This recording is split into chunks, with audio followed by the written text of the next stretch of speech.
Is that the kind of thing you want to make a loincloth out of? Right? I'm thinking fig tree underwear is not a good idea. Not a good idea, right? So Adam and Eve are doing penance from day one, okay? No sooner do they fall are they doing penance, right?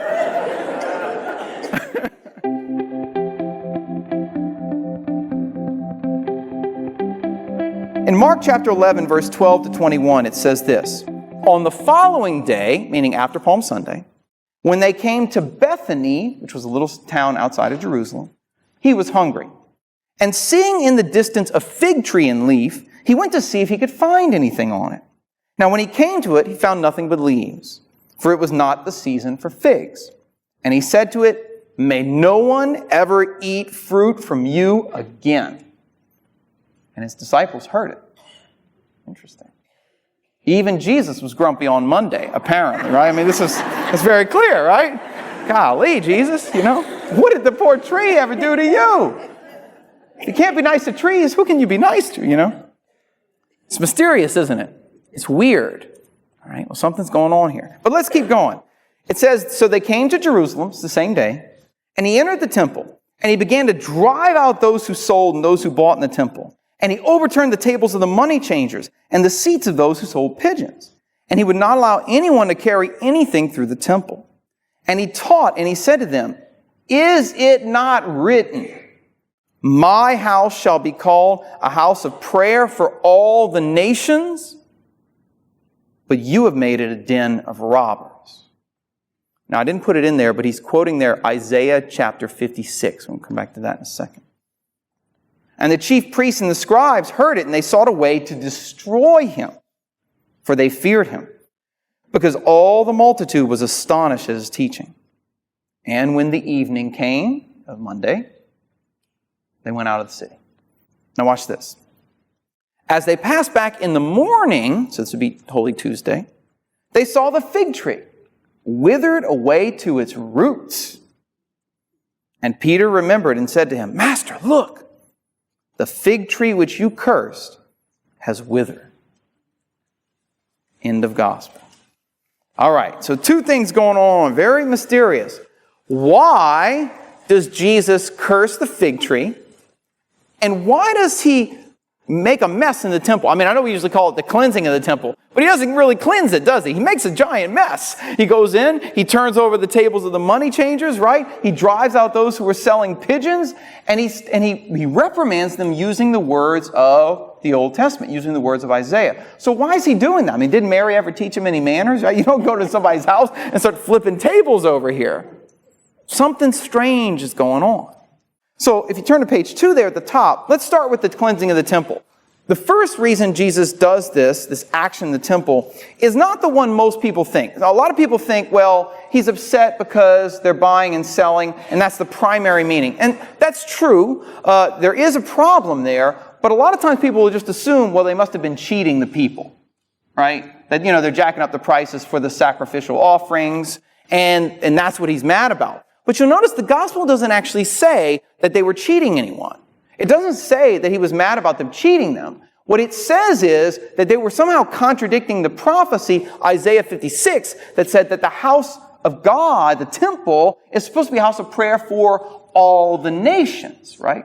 And so scholars have pointed out here that what appears to be going on is that the ancient temple in Jesus' day had two different parts. There was a part for the Jews, the Israelites, the outer court of the Israelites, and then there was a part for the Gentiles, the court of the nations. And what apparently has happened is that section that was supposed to be for the Gentiles to pray in is what became the marketplace.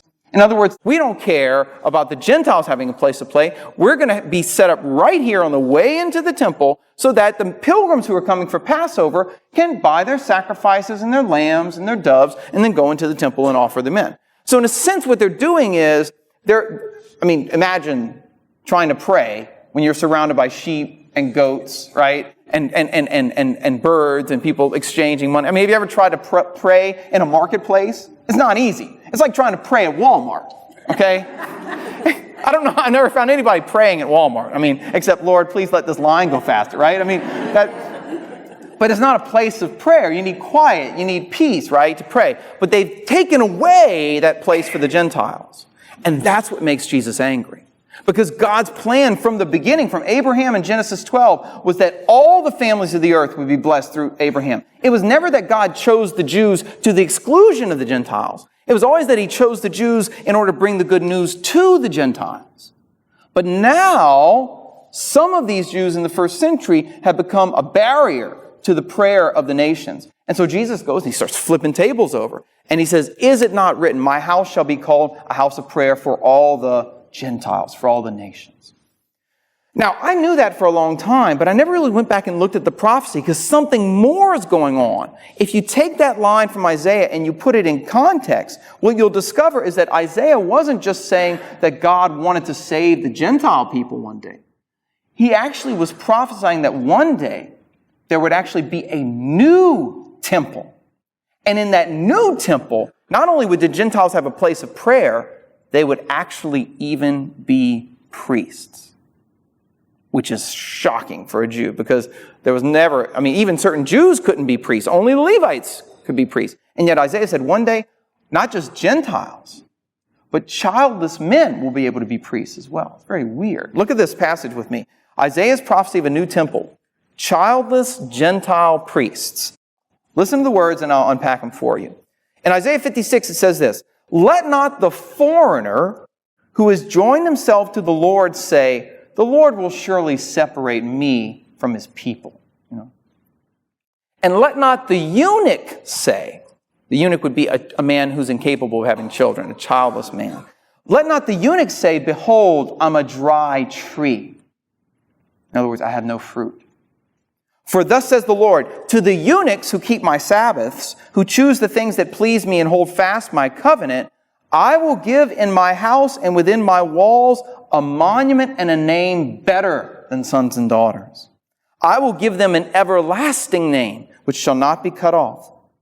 And to the foreigners who join themselves to the Lord to minister to him, that means to minister as priests, to love the name of the Lord, to be his servants, these I will bring to my holy mountain. I will make them joyful in my house of prayer, and their burnt offerings and their sacrifices will be accepted on my altar. For my house shall be called a house of prayer for all people. Isaiah 56, 3-7. Wow. It's hard for me to give you the impact that would have had on a Jew reading through the book of Isaiah. Because in the first century AD, there were two people who couldn't come into the temple. Pagans and childless men, eunuchs, men who were incapable of having children. They were both viewed as unclean. And yet Isaiah said one day there will be Gentile eunuchs who will act as priests in the new temple of God. And that temple will become a house of prayer for everyone in the world. Why does the church practice this discipline of celibacy for the priests? Well, it goes back to Jesus himself. In Matthew chapter 19, he tells the disciples, there are some who have been eunuchs from birth. They can't have children from being born. There are others who have been made eunuchs by men. They're rendered incapable of having children. But then there are others who make themselves eunuchs for the sake of the kingdom of heaven. Matthew 19:12. In other words, men who voluntarily embrace celibacy for the sake of the kingdom of heaven. Why? So they can fulfill this prophecy of Isaiah 56, of a new temple with new priests and a new sacrifice. And God's saying to them, look, don't say, because I'm a Gentile, I'm going to be cut off. Don't say, because I don't have any children, I'm a dry tree. I'm going to give you, my new priests, a monument and a name better than sons and daughters. I'm going to give you an everlasting name that will never be cut off.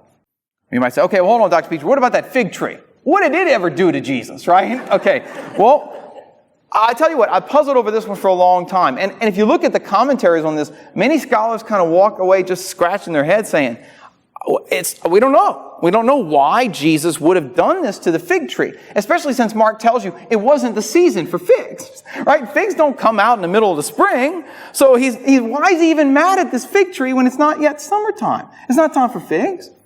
Well, I think the clue lies in ancient Jewish tradition, because the fig tree was a very significant symbol. If you go back to the Old Testament, there's one time that a fig tree gets mentioned. You know where it is? It's the book of Genesis in the Garden of Eden. And although most Catholics, when we think about the tree of the knowledge of good and evil, right, the tree of death, we always assume it's an apple tree because it's an apple tree in all the pictures, right? Guess what? The pictures aren't always right, okay? There's never an apple tree mentioned in Genesis. The only tree that gets mentioned is a fig tree. So in ancient Jewish tradition, they actually believed that the tree of knowledge of good and evil was not an apple tree, but a fig tree. Watch. Go back to look at the next passage here. This is from Genesis chapter 3. That's the description of the fall. It says, "So when the woman saw that the tree was good for food, that it was a delight to the eyes, and that the tree was desired to make one wise, she took of its fruit, and she ate. And she also gave some to her husband, who was with her, and he ate. Then the eyes of both were opened, and they knew that they were naked. And they sewed fig leaves together, and they made themselves aprons." That's an old English translation. Literally, they made themselves loincloths. Right? That's how the New American Bible translates it. Genesis 3, verse 6 through 7. Now, let me pause there for just a second. When I was growing up, my mama had a fig tree in her backyard, right? Maybe yours did too. It was kind of a standard Cajun thing, right? By the way, for any Yankees watching, your mama is your grandmother. Okay. So, and let's just say, when we climb in the fig tree, sometimes you get the oil of the leaves on you, and guess what? It would give you a wicked rash. I see you all saying, yeah, you know what I'm talking about. Okay. Well, think about it for a second. Is that the kind of thing you want to make a loincloth out of? Right? I'm thinking fig tree underwear is not a good idea. Not a good idea, right? So Adam and Eve are doing penance from day one, okay? No sooner do they fall are they doing penance, right? Now, the Jews knew this, like they read the scriptures very carefully, so they actually had a tradition that the reason Genesis mentions the fig leaves is because that was the tree that they had just eaten of. And in fact, there's an ancient Jewish book, it's not in the Bible, it's called The Life of Adam and Eve, but it's from the 1st century AD. It reflects kind of the beliefs of Jesus' time. And this is how it describes the fall of Eve. So it's Eve talking in this book that's outside the Bible. It's a ancient Jewish writing. Eve says this, quote, "At the very moment my eyes were open, I knew that I was naked of the righteousness with which I had been clothed. I looked for leaves, so that I might cover my shame. But I did not find any from the trees of paradise, except those of the fig tree only. And I took its leaves, and I made for myself skirts. They were from the same plant of which I ate." Life of Adam and Eve 21, 4-5. Okay, so now we got something here. In Jewish tradition, the fig tree was associated with the tree of death, the tree of the knowledge of good and evil, that when Adam and Eve eat of it, they bring death upon themselves, they commit the first sin, and then they bring suffering and death into the world for all of their poor, banished children, right? And so on his way into Jerusalem for his passion, Jesus sees the fig tree on Holy Monday. And what does he say? "May no one ever eat of you again." Do you see it now? He curses it. Because he's not just the new Solomon. He's not just the Messiah. He's not just coming to set up a new temple. He's also the new Adam.